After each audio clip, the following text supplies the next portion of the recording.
என் அன்பு தமிழ் உறவுகளே, அன்பு வணக்கம். கன்னியாகுமரி மாவட்டம் பாலப்பள்ளம் பேரூராட்சி யோவான் சாலை மத்திக்கோடு பகுதிக்கு உட்பட்ட யோவான் சாலையில் இது மண் வழிச்சாலையாகவே இருக்குது. இது எப்போ தான் அரசு இதை கவனத்தில் கொண்டு இதை சாலை அமைத்து கொடுப்பாங்கிறது ஒரு கேள்விக்குறியாகவே இருக்குது. தெருவிளக்கு அமைச்சு கொடுக்கல. போன ஆட்சியிலே இந்த பிரச்சனை ஓடிட்டுருக்கு. கோரிக்கைகள் வச்சுட்டே இருக்கும்.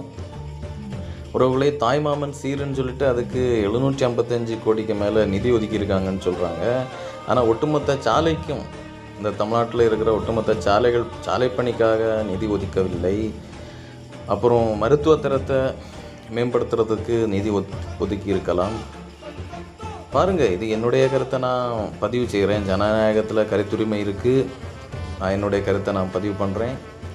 தெருவிளக்கு போடலை, சாலை அமைத்து கொடுக்கலை, இப்போது பக்கத்தில் கால்வாய் அமைத்து கொடுக்கல. கால்வாய்னா பக்கத்தில் கீழே குழிவுங்கிற நீர்நிலை இருக்குது, குளம். அதுக்கு தண்ணி உருண்டோடி போகிறதுக்கு கால்வாய் ஒன்றும் அமைக்கப்படவில்லை. இப்படி பலதரப்பட்ட பிரச்சனைகள் இவ்வளோ வருஷங்களாக போயிட்டுருக்கு. காலதாமதம் ஆயிட்டுருக்கு. அரசுக்கு இதை கவனத்தில் கொண்டு இதை சாலையை சீரமைக்கலாம்.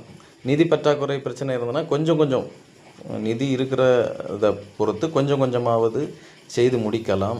அதானா செய்யலை.